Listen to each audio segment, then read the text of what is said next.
again. Episode 22, David Wheatley's podcast. This one is entitled Wardrobe Change.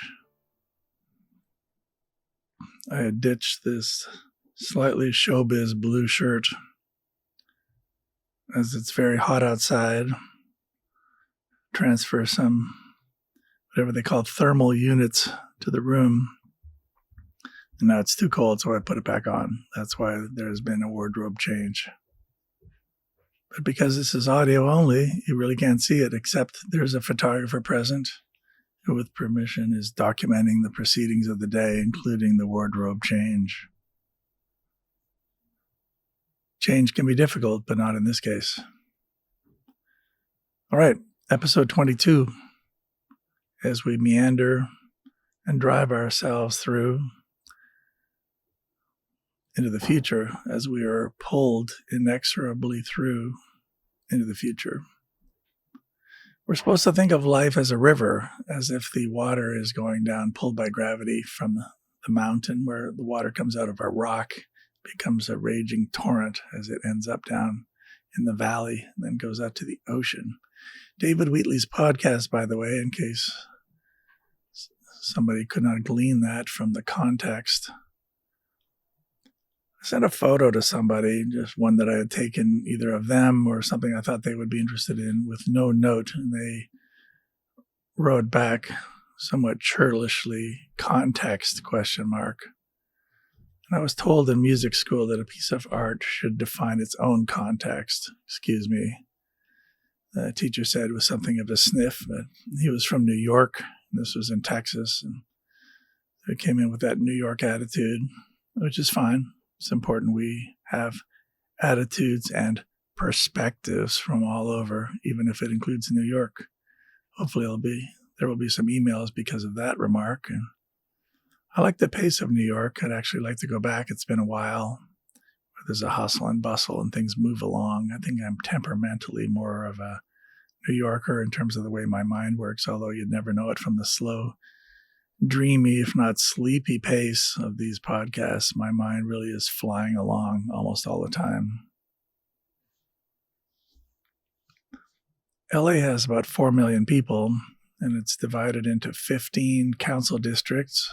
Each one has around 250,000 people, which is about 10 times the size of an individual town or city in California, those towns being around 25,000. So a council person is the equivalent of 10 mayors, M-A-Y-O-R-S, of course, and responsible for looking out for the interests of, we'll finally get to the end of this sentence, 250,000 people. And there are 99 or so neighborhood councils established by the Los Angeles City Charter a while ago, 10, 20 years. And I think the purpose of this was, being a bit cynical, to reroute the people who called up the council district complaining about this or that and the way things are being run, to reroute them to the neighborhood council so that this group of neighbors who are elected could listen to these complaints and maybe do something about them. But the neighborhood councils have little or no power except the ability to generate a community impact statement, which is a piece of paper signed by the neighborhood council as a result of a majority vote saying the neighborhood council wants something or doesn't want something. These community impact statements are usually generated in response to pending legislation at the city level. So these 15 council district people, council members, they get to vote. They trade votes, the way it looks to me. And it takes a majority of the city council to get something passed. So if the person in one district wants to get something passed, they have to automatically vote for what somebody else wants in their district, whether they agree with it or not.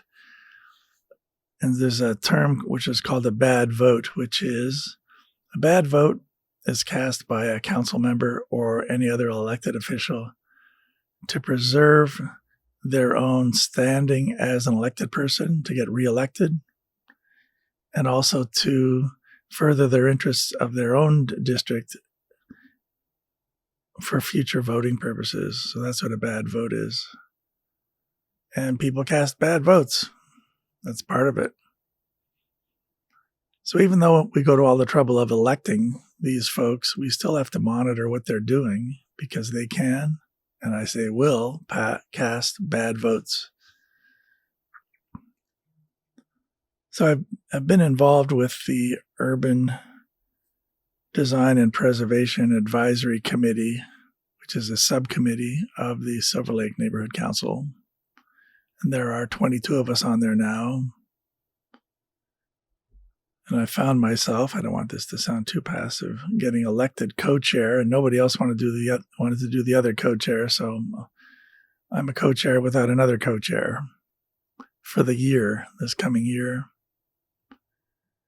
And I take the position seriously. I'm not clutching it, but I'm supposed to wear positions of, if you want to call it leadership or authority, like a loose garment.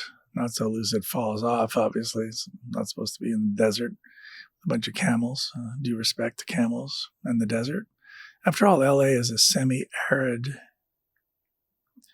community. And so there are approximately 45,000 people in the Silver Lake Neighborhood Council District. So in a way, I feel myself being responsible for 45,000 people and the way they use land. And we had talked in early episodes about the Amoeba theory and the Earth cooling and the surface of the Earth. Well, part of the surface of the Earth is the Silver Lake area. And I'll have to check my notes to see how many square miles that is, but it's not that many to have 45,000 people jammed in there. So the density is high in some areas, very high in some areas. And in the more affluent areas up the hills, usually it's a lot more sparse. And there is zoning. There are many plans and overlays over the whole city. So if we were to have a map of LA, we'd have these transparencies. Remember those when people had used those in high school and put them on the overhead projector and show you something? Then take that one away and put up another one. Well, there are many, many of these transparencies that overlay the city and divide it up. One being the council districts we already talked about. So Silver Lake with its 45,000, there'd be an overlay for the fire department, another one for the police department, another one for building and safety, and all the other departments have their own overlays. River overlays, meaning that rivers are important in LA, and the space and the land on either side of the river is important. And that has its own plan.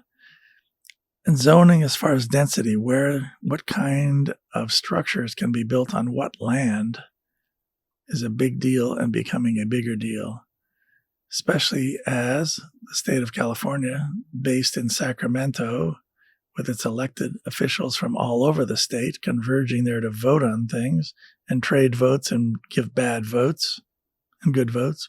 But I just focus on the bad ones because they affect me the most adversely. That these laws are impacting how many people live per square mile, and they in Sacramento are trying to pack more and more people into the land that we have by building higher, by reducing the amount of green space from the edge of the sidewalk to the front of the building, and from the side of the building to the fence, and from the back wall of the building to the back line of the property. And each of these three things, front, side, and back, are called setbacks. Not in terms of, oh, dude, but a setback, but in terms of how far the structure is set back from each of these lines. By reducing that and cramming, I'll say, as many people as possible into as little space as possible and going as high as possible, so that each of these individuals can come in, like in the Amoeba theory, the people down in the valley can be working their jobs, W-2, 1099, or in some cases owning their own businesses, to generate as much revenues as possible, to pay as much rent as possible to the owner of the land and the owner of the building, which are often the same person, but sometimes not. And in terms of social psychology, it's not always individuals that own this land. More and more, it's groups. Remember the third category of groups Groups are formed in the terms of corporations and limited liability companies, LLCs, to create these structures with limited liability in case something goes wrong, insurance policies to be behind in case the owner needs to be defended against a charge or an accusation or an invoice that's submitted by somebody. And so in many ways, the landlords and the property owners are defining the options that are available, creating and defining the options that are available to renters. And I'll get back onto public interest versus private interest in the next one as relates to land use. So that's it for this episode 22. Time to hang it up, not permanently, but for this episode, davidwheatley10@gmail.com. Send it over. Patreon is sitting there waiting for you to become a patron of the arts, starting with and ending with and piling it on to this episode. Thank you for joining us.